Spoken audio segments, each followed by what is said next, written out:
Et bonjour toute la gang Congo Santé. C'est le temps du face-à-face d'octobre 2011. Je sais, je vous ai négligé en septembre, j'ai pas fait de face-à-face. C'était le premier mois que je sautais en un an. C'est pas grave. Vous comprenez qu'il y a eu beaucoup d'activités pour moi en septembre avec toute la campagne électorale pour devenir ambassadeur Subway Ma Vie Active, qui a été fructueuse. J'en suis très fier. Le sujet que j'ai décidé d'aborder aujourd'hui, c'est les raisons pour lesquelles vous devriez reprendre votre vie en main. Et c'est les objectifs que vous devriez vous fixer lorsque vous commencez à vous remettre en forme. Je sais, la plupart du temps, puis c'était mon cas à moi aussi, là, la plupart du temps quand on commence un programme d'exercice, c'est pour perdre du poids. Pour la grande majorité des gens, c'est ça notre but à atteindre. Ce que j'essaie depuis plusieurs semaines et plusieurs mois de faire rentrer dans la tête des gens aussi, c'est que ça ne doit pas être le but ultime. Et la raison pour laquelle je dis ça, c'est que c'est important, lorsqu'on atteint notre but, il faut absolument qu'il y ait d'autres choses après. Puis si votre but, ce n'est que de perdre du poids, puis que vous ne focussez pas sur d'autres choses, le jour où le poids va être perdu, vous allez faire quoi? Si votre objectif est d'avoir un rythme cardiaque meilleur, d'être plus en forme, d'être plus fort, d'être plus endurant, ça c'est quelque chose qu'on ressent tout le temps, puis c'est quelque chose qui s'améliore presque tout le temps, sur plein de points différents. Donc, si notre objectif c'est ça, plutôt que la perte de poids, c'est un objectif qui peut être là tout le temps. Alors que la perte de poids, il y a des limites au poids où on peut perdre. Donc, une des raisons majeures pour lesquelles j'ai décidé de vous parler de ça en octobre, c'est que j'ai un ami d'enfance avec qui j'ai repris contact l'année passée, qui est un gars de 36 ans, qui est en forme, mais en forme. C'est pour moi, Fred, c'est un athlète. C'est un gars qui partait de Châteauguay pour aller travailler chez Vidéotron, proche du stade olympique, en vélo à tous les jours.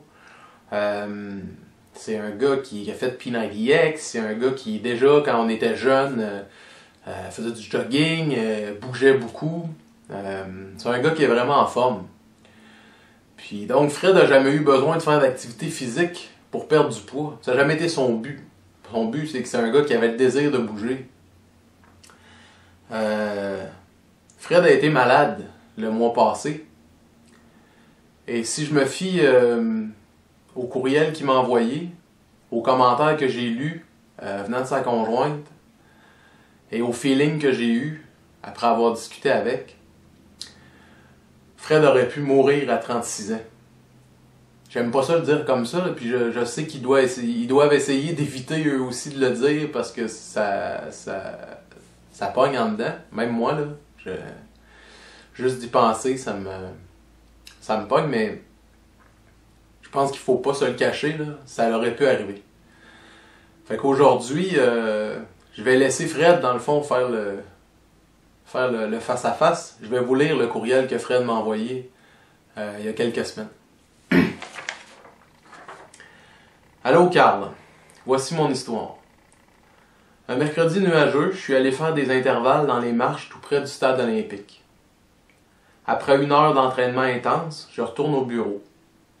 Le soir, venu, je commence à avoir une douleur au niveau de la cage thoracique, côté du cœur. Dans la journée de jeudi, la douleur s'intensifie et progresse dans la cage thoracique.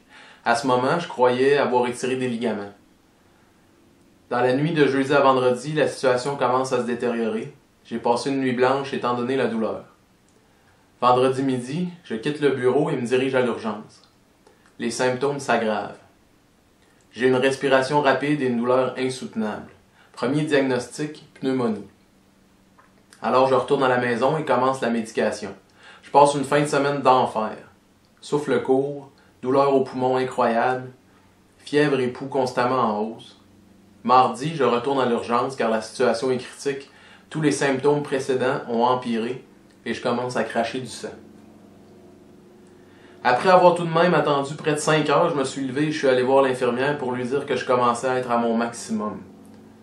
Je n'ai plus de souffle, j'ai de la difficulté à parler. Sur l'échelle de douleur, j'étais à 9, 9,5 sur 10. Sur le point de m'effondrer. Il me rentre immédiatement, vérifie mes signes vitaux, rien n'était beau. Dû à ma grande forme, au repos, mon pouls est autour de 55, et bien là, j'étais à 130, 140. Alors imaginez quelqu'un qui aurait eu une fréquence cardiaque dans les 80-90 au repos. J'avais 2 respirations par seconde, et ce depuis plus d'1 heure. Enfin, je reçois de la morphine et les douleurs disparaissent. Je commence à me stabiliser. Après de multiples diagnostics, le constat était le suivant. 2 phlébites profondes aux 2 jambes, suivies d'une embolie pulmonaire multiple. Ces embolies touchent mes 2 poumons. Les spécialistes cherchent à comprendre la source des phlébites car normalement cela survient suite à un accident ou une très grande inactivité, ce qui n'est pas mon cas. Alors je suis une exception et d'autres tests seront faits pour tenter de comprendre. Le docteur qui m'a suivi a été très clair. Si je n'avais pas été dans la grande forme que j'étais, la situation aurait pu être différente, voire dramatique. De plus, lors d'une embolie, il est fréquent que le cœur vit un très grand traumatisme et cela laisse des lésions et des troubles chroniques. Après les analyses, mon cœur n'a rien car il était habitué de travailler fort lors des séances d'entraînement. Avec du recul, je m'aperçois que l'entraînement n'est pas seulement sain dans une vie, il peut aussi la sauver lorsqu'on s'y en attend le moins. L'entraînement est comme un ange gardien, il sera là quand nous en aurons besoin. Fred. Je pense pas que j'ai d'autres choses à rajouter. Si vous avez un grand surplus de poids à perdre, c'est normal de vouloir perdre du poids. Mais faites pas de la perte de poids le focus majeur de votre entraînement.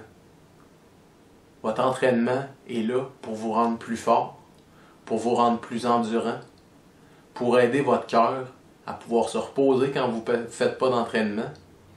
Puis si jamais quelque chose d'intolérable lui est demandé, qu'il puisse tenir le coup. On se revoit le mois prochain avec le face-à-face de novembre. Je vous promets d'en faire un mois de novembre. Continuez de bouger. Bye.